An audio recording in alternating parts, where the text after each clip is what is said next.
Welcome back. In our previous video, we learned about currency pairs, and today we're going to discuss the key players that are in the Forex market. Okay.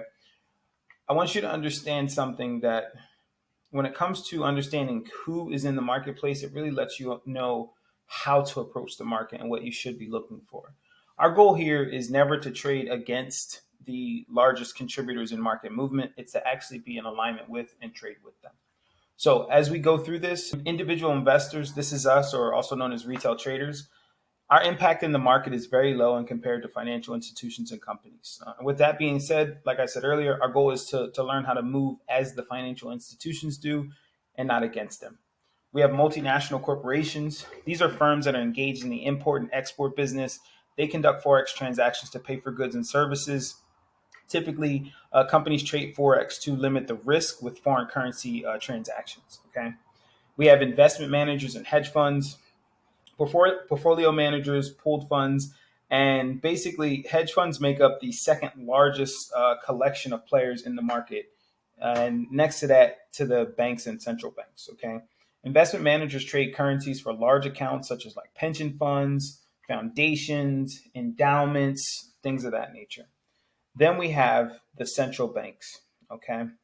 The central bank represents their nation's government. So, for example, the Federal Reserve or the Bank of England.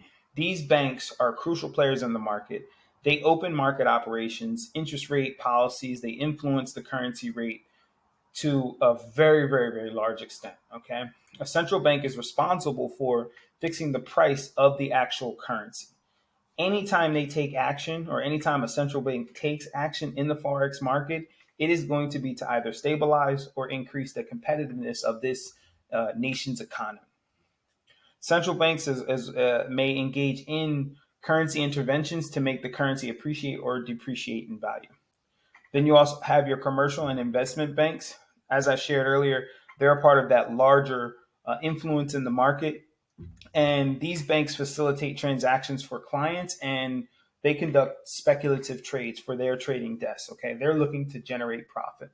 And one thing to understand about these central banks and commercial and investment banks, their role is to look to take money from the other players in the market so that they can complete their transactions. A lot of times their transactions are so large that there's no way for them to, there's not enough liquidity in the market or not enough cash in the market for them to execute their positions the way they see fit. So they have to make decisions to create false signals in the market that would have a retail trader like you and I thinking something's going to happen to our benefit in the market when it's actually just a trick to liquidate our position so that those banks can then utilize that position to make their full transactions happen the way that they see fit in the market. So as we continue through this journey, I want you to understand, who's in the Forex arena and how this helps you grasp the dynamic of the market. But I want to also help you understand what to look forward to next, which is we're going to look at the Forex sessions and trading hours. So like, subscribe, and stay tuned. Always remember you're just one trade away from changing your life. And if you feel as though you're in a position where you want to know more about the Forex trading market, you want to understand how to actually access the market, how to place trades, how to make the right decisions at the right time when it comes to trading, go to vagranttradercollective.com, click on our course material, sign up, and allow us to help you walk you through the beginning phase all the way through to placing your first profitable trade. We're here to help. We definitely love for you to join the collective and looking forward to having this conversation further with you in the future. Take care and have a great day.